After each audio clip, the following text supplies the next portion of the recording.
By the way, if you haven't seen it, I did a video with Legacy Crusaders, which was his take on the Yu-Gi-Oh! Progression series that Simo and Nimnim are doing. Legacy Crusaders' take on that is we just look at all the cards in the box and essentially have perfect information about that, which we'll actually cover later in this video. And with this essentially perfect information, duel using the best deck that we can possibly do. So check out that video. It was a lot of fun. He's an absolutely incredible duelist.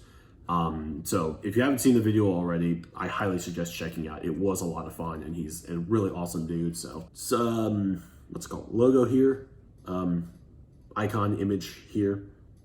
Description is where you'll find him as well as some other friends. So then now let's just get into like the intro and the video and everything. So as a game design major, something important and fascinating to me is the clockwork and inner workings of games. How they function, what makes them successful or not, and especially what makes them stay relevant over the years. Yu-Gi-Oh! Is no different. In this series, I aim to give both myself and you all a better understanding of this mystifying TCG. Everyone take a seat, it's time for game design in Yu-Gi-Oh! We actually have a lot to talk about in this episode, so let's go ahead and get started. And as I promised last week, this is going to be a bit longer of an episode. So just in my paper notes, we have 1, 2. Almost all of that is going to be covered in today's video. So this is going to be a lot of fun. So let's go ahead and jump right into this. So last week we covered game theory, right? And that was the branch of applied mathematics. Yes, applied mathematics. I'm glad I remembered that. Last week we studied game theory, which is the applied mathematics of how players make decisions and rationalize, etc., etc. And then tying very close to that is strategy, which is, it's strategy. Like, you know, there doesn't need to be any more of an explanation to that, really. Before I get into it, as per usual, I'm not a game design, professional game designer. I'm merely a student who's already learned stuff and is reteaching myself, and all of this can be taken with a grain of salt if you so wish. My sources are stuff that I will either put in the description because I've done extra research, or it comes directly or indirectly out of the book Rules of Play by Katie Salen and Eric Zimmerman. I highly suggest it. It's such an amazing book. Please, if you're interested in any of this, do yourself a favor, check it out. By the way, I'm not sponsored by them at all. Like, I just think it's a great book and I highly suggest it. But anyways, we are talking about strategy here, which strategy is going to lead into different types of games, and we'll learn more about that in probably 30 seconds. But there are two types of strategies. As we went over last week, strategy is defined as, and you will see it, Star Wars is over here. Strategy is defined as any complete plan that cannot be altered by an opponent or any random force of nature and falls within the rules of the game. A strategy is a set plan you take throughout the course of a game that is impacted by the rules set up by the game, in which you come up with a plan from start to finish and follow that plan. This mostly happens in games like Risk. No, you can form strategies in multiple games. Monopoly, Clue. Oh man, it's a house. It's not Hill House. That's a Netflix original. There is a game, and I'm going to text over the screen while I blank about the name right now. Other games you can strategize in: Halo Risk, which is my favorite version of Risk. And then, of course, there's Yu-Gi-Oh! And this is really just kind of talking about board games because I have board games on the mind. More to come on that, actually. I won't spoil anything yet. You almost got me there, YouTube. So now that we have defined strategy, we need to define the two different types of strategy, which, there's hair poking up the back and it doesn't look super clean and symmetrical. Anyways, there are two main types of strategy. These are infinite and finite.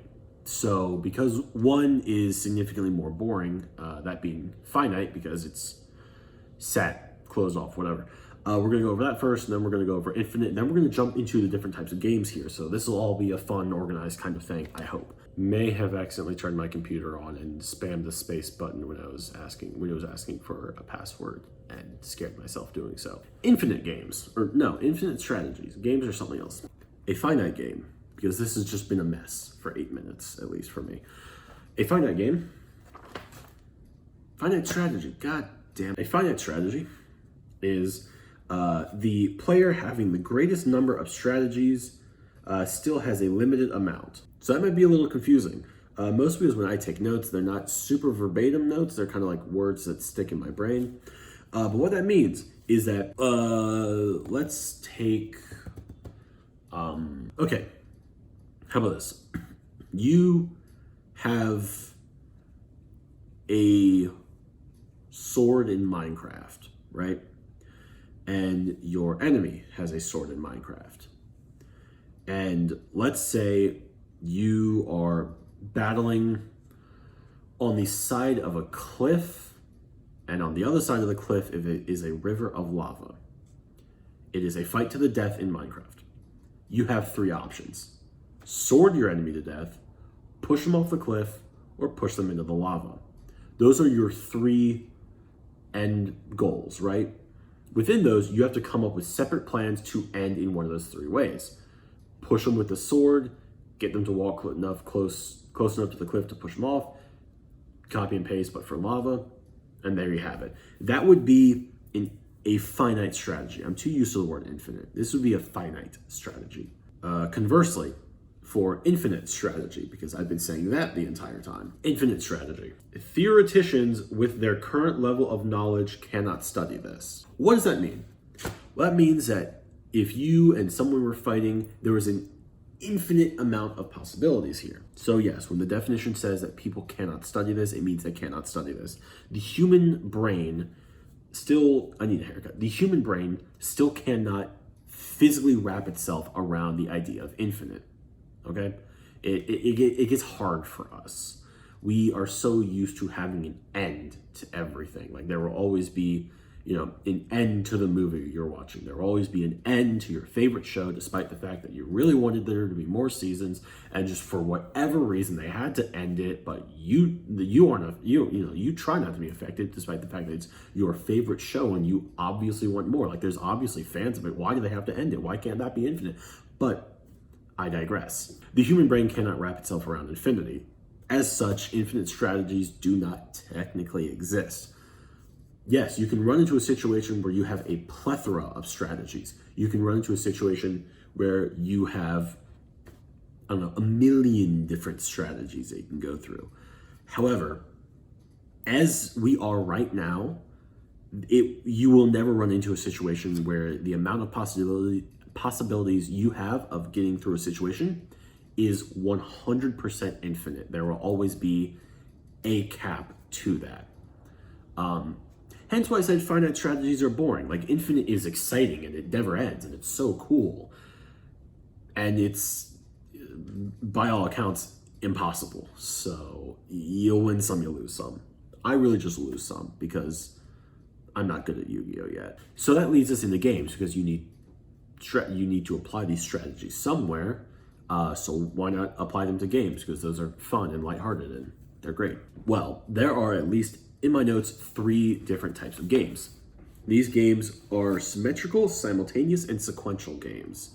So we'll just go through definitions in order here, right? Symmetrical games, a game in which the payoffs for playing a given strategy depends only on the combination of all strategies played, not on which player. If you change the identity of the player without changing the payoff of the strategy, then the game is symmetrical. So what exactly does that mean, right? Well, then this type of game is where the 2 players, you can interchange the players no matter what, and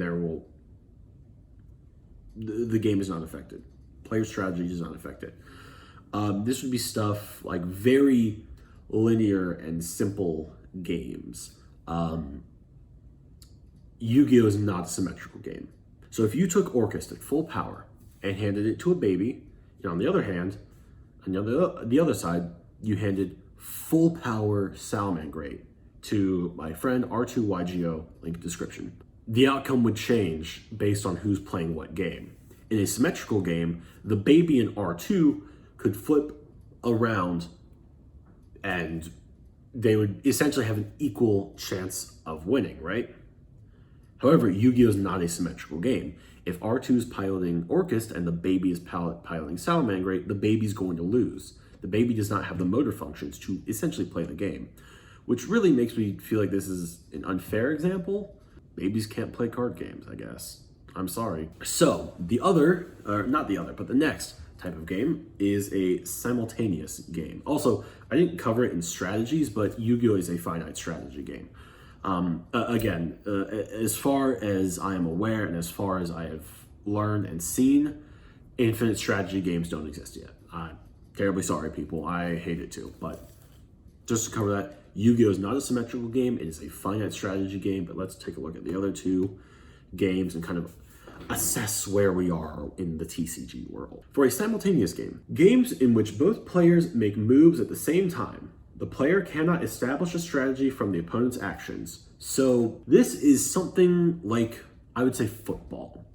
You know, you call a play based on, previous knowledge and whatever. But when you're playing that play, who knows? For example, if they're going for a kickoff after fourth quarter, end of the game, going for a kickoff, one team is down by a little bit, so they go for, I don't know football terms. So instead of kicking it long, they kick it short and try and pick it up themselves and run another touchdown to gain the extra points and win, which I've done in Madden like once. At the same time, the opposing team has chosen to do the standard, what everyone does when you are playing football, and just expect a big long kick and hope for the best. This would be an example of a simultaneous game because the two teams have chosen their strategies and they're playing it out right as it's happening. This is not something like chess where someone moves and you instantly analyze their strategy and try to form around it. This would be like if you're playing chess or checkers and you're moving pieces at the same time as your opponent. That sounds really cool. I really want to try that now. Yu-Gi-Oh! Is not a simultaneous game. This is a very turn-based game. I don't think you could play Yu-Gi-Oh! Simultaneously. That sounds really cool. We'll experiment with this. Sequential games are typically games in which each player has some knowledge of the previous player's actions. Some strategy can be established from other players' moves. Yu-Gi-Oh! Is more along the lines of a sequential game, right? Okay, so this is, you sit down, game 2, you know the deck your opponent is playing, you've sided out, you've sided in, you're confident in what you have.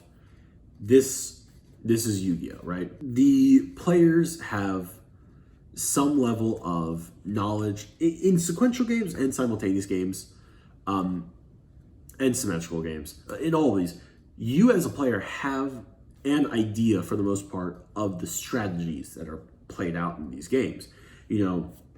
For the symmetrical game, you're playing what is essentially the exact same game, just on opposite sides. You have an understanding of what's going on and how to strategize, per se. Again, that's an instance where you can flip the players as much as you want and the game stays the same. Player skill is not something super taken into account there. With simultaneous games, you formulate these strategies and then you play them out at the exact same time. Simultaneous games are like the iPhone game with the penguins, where you try and like launch them and push each other off. You like choose the directions of all your penguins are going to be flying into, and then you hit play, and then all the penguins fly out, and you either knock people off or you throw yourself off, or nothing happens. If you don't know what I'm talking about, I'm sorry. That sounded probably really confusing. And then sequential games are games like Yu-Gi-Oh! Games like Risk, I guess. These are games where you can form strategies and then you have your own chance to play along your own strategy, and then your opponent has their chance to play along their own strategy, and its game is created. Magic Circle. Now we get into the idea of information in games, right? So information is fairly self-explanatory, but there's two types of information in games: perfect information and imperfect information, right? What perfect information is, a game is only a game of perfect information if all players know all potential moves, chess, tic-tac-toe, etc. So these are games where you can study and you know every possible move and strategy that can be performed in that game. Tic-tac-toe is the easiest because you have a 3x3 grid and you know each of those grids can either hold an X or an L. And you know all possible ways that can be done, right? Tic-tac-toe is very easy and self-explanatory like that. Chess, it takes a lot more learning. Like chess is a much more advanced game, hence why I'm not smart enough to play it. But you can still learn all the strategies and what to do in chess. A perfect information game is just a game where you can know every possible strategy. So I find these to be easiest in gridded games like checkers, tic-tac-toe, chess. Like if it has a grid, it becomes more easy to understand all the moves and all the everything that goes into it. The next type is an imperfect information game, which is just games where players do not know all strategies and potential moves. Take the antithesis of what we've talked about. That's an imperfect information game. This is tricky because if you're looking at this and then thinking back to probably like 3 minutes ago at this point, you're like, but what happened to infinite strategies? Like what happened to that? It's like, you're correct. Doesn't theoretically exist. However, you can get to a point where the amount of strategies creates in and of itself a false infinites, correct, right? For example, in Yu-Gi-Oh, you can't create an infinite loop. There will be consequences to that, right? You can create infinite loops in Yu-Gi-Oh. An example that actually happened recently, two of my friends were dueling and I was spectating, and my friend was running Gravekeepers.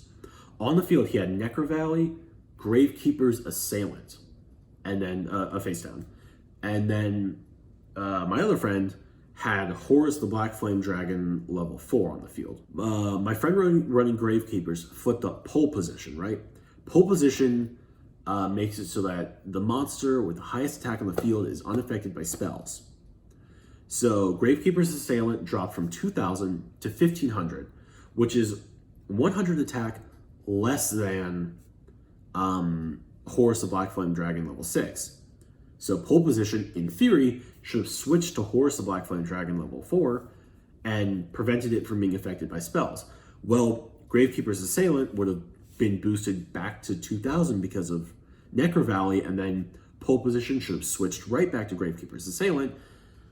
And if you're following, you're following. If not, it would have created an infinite loop, and it just would have run out the time. However, Edo caught that and just sent pole position and Assailant straight to the graveyard and was like, nope, we're not doing it today. But that is an infinite loop within Yu-Gi-Oh! Edo just shut that down immediately, but you know, we'll have arguments with judges and such at some point about that. But back to the topic of information, imperfect information Yu-Gi-Oh! Is an imperfect information game, right? Because even while we know the cards that go into Madolche, Eldritch, Adamantipator decks, people will still come out with tech options like spikes to throw into the decks.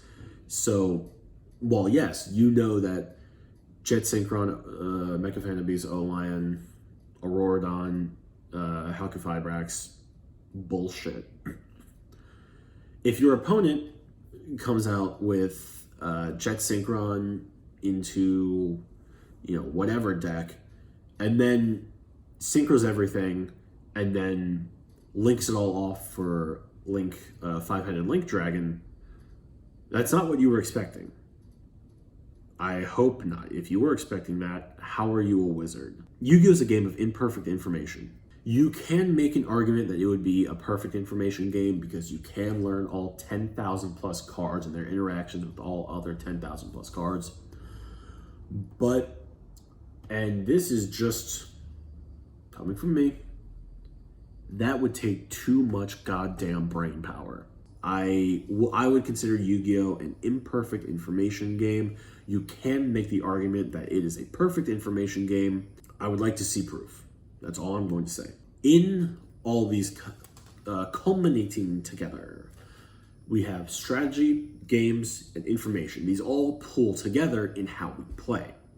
So Yu-Gi-Oh! is a finite strategy sequential game with imperfect information. So this really doesn't narrow down options. Like, this gives us a very broad thing. Hence why I find Yu-Gi-Oh! To be, and all TCGs really, to be such fascinating games, because you will never have anyone who knows everything that happens. Like, I'm in a DDD Facebook group, and I still suggest Dark Necrofield to people, because even within this community of people who play a certain deck, or not Dark Necrofield, Cursed Necrofield is still not like a super popular tech option. I've seen a bunch of other people doing it, but there's still a lot of people within this community who just don't know about that option. And I find it to be a really awesome one. Like, it's super helpful, but this video is getting really long, and I might just do 2 parts here because holy fucking shit. There are a couple of things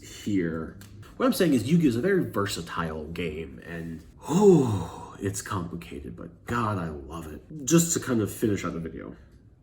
Each player has 2+ well-specified choices or sequences of choices called plays. Plays are, and this definition will be over here, plays are just our choices and our options. Why is my hair so long? Our choices and our options of what we're doing, how to go about doing it, etc. When we're sitting down playing this finite strategy sequential game with imperfect information, we, for the most part, will have, at bare minimum, 2 plays in our hands at all times.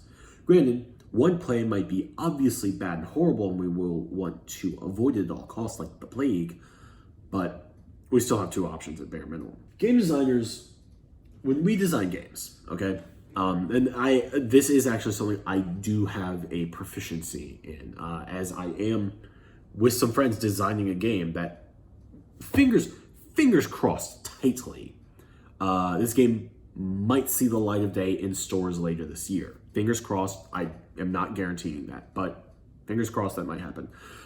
In designing a game, you design with the idea that all the decision makers of your game are competent and make the best decisions for them to win.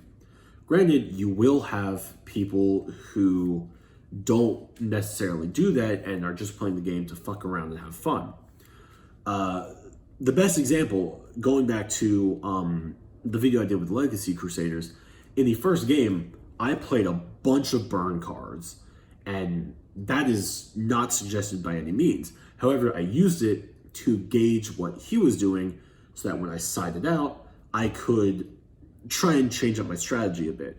Granted, I still lost because I didn't choose the best options for side decks.